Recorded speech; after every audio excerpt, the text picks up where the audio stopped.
reservations in two-way slabs by means of yield lines. This video deals with cases 16 to 20, and it's about slabs who are on three sides fixed and on one side simply supported. It will handle case 20, which is a more general approach. It's a case where we use the fraction of yield lines instead of the 30, 60, 90 rule. And it is a hole or a reservation in the slab without any restrictions or almost no restrictions. So you have a reservation, but now we have in total 6 parameters. And of those 6 parameters, there are we can add 2 equations, which is d1 plus d3 plus d5 is A, and d6 plus d2 plus d4 is B. But you see that the reservation can be anywhere in the slab.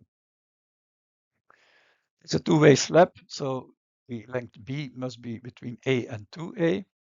The maximum size of the reservation means, of course, that D2 must be smaller than B and D1 smaller than A. And the position, well, that's simple, D1 plus D3. Or let's put it simple. This is the position, but better is that you write that B is equal to this and A is equal to that instead of this condition. So this is more direct. Just to visualize the conditions of that case 20 type of reservation, we can have this type. You can have reservation like there, or this one, or a vertical one. You see, when the yield lines are approaching each other, it is not very realistic. So you must be very careful to use this method. And then you have this. So you see, you have now, these are different possible positions. We can now calculate the work done by the external forces. We start with the triangle load planes, and the total load is, of course, here d4 times d3, d6 times d3, d6 times d5, and d5 times d4, which is here. And the mean deflection of a triangle is delta over 3. Then we go to the orange elements, the rectangulars. We take the total surface of it. It's d3 times d2 and so on. We take a total surface, and the mean deflection is delta over 2. We can now calculate the work done by the internal forces. Start, for instance, with this rotation axis. You project this yield line to the rotation axis, which means B divided by delta over d3, the angle of rotation. And we can do that for this yield line, and this yield line. So that are those three terms. Then what's left over is the corner. And for the corner, it's in fact simple. It's this yield line projected to this axis of rotation. So it's d4 times delta over d3. Then on the other side, when you project it to this axis of rotation, then it will be d3 times delta over d4. And so you do it for the four corners and you arrive at this formula. We know that m is equal to q times ex over dx. And the bearing capacity is 100 times m0 divided by m. And we will work in dimensionless parameters. And type case 20 hole follows the restrictions that is indicated here, because this is the summation, remember, from the first slide. Now let's work out an example.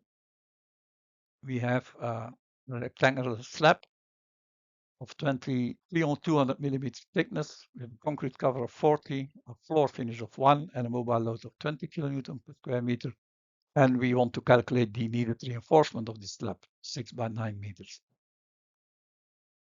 We draw the yield line of the negative bending moment on the three sides. And then we use the method of attracting yield lines. We do not care about this angle. and we have this as a yield pattern.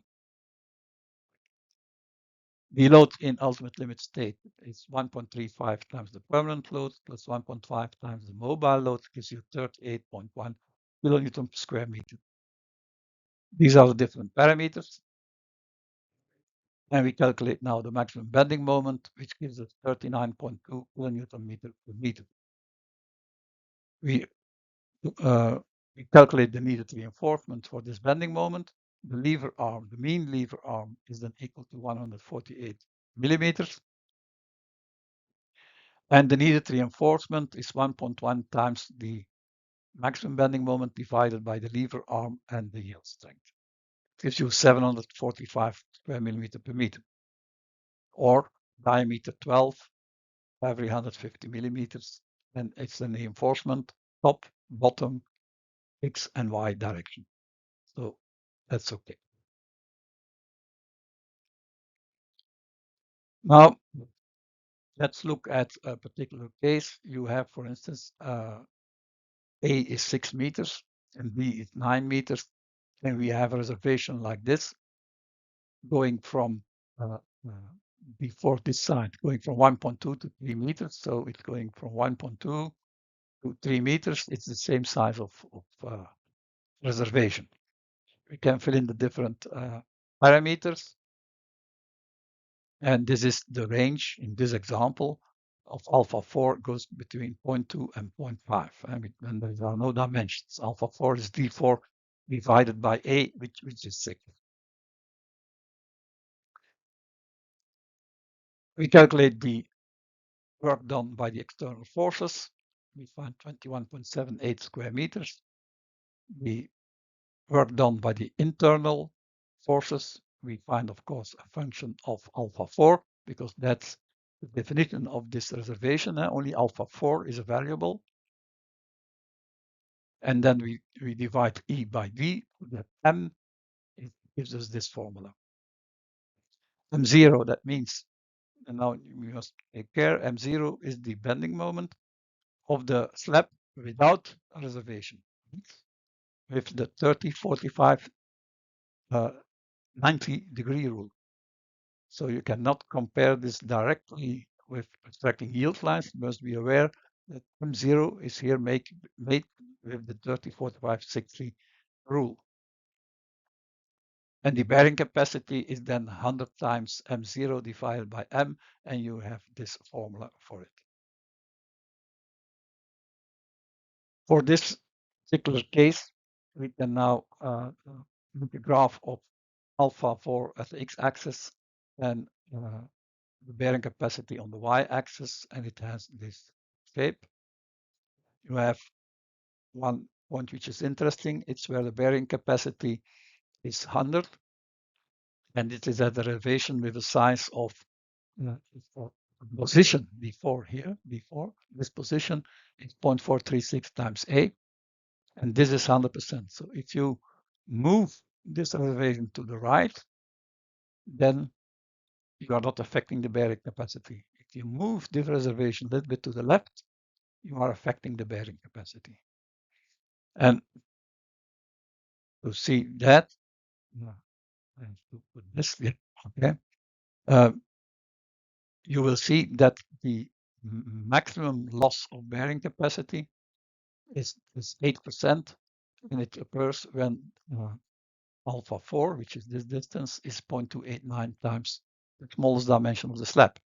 The other point there is at 0.156. So you see that in between this position and this position, you lose bearing capacity. Outside it, you do not lose bearing capacity. That's a way of how to deal with those yield lines attracting the reservation, and how you can study the different needed reservations in a slab. Now, we have seen the 30, 45, 60 rule for the yield lines, but we also have seen the fraction of the yield lines. Which method should I use? Well, let's compare it in a simple case.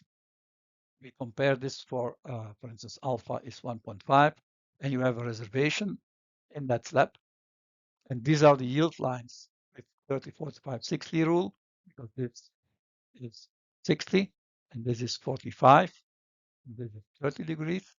And we compared that with slab calculated with yield lines attracting directly the yield lines.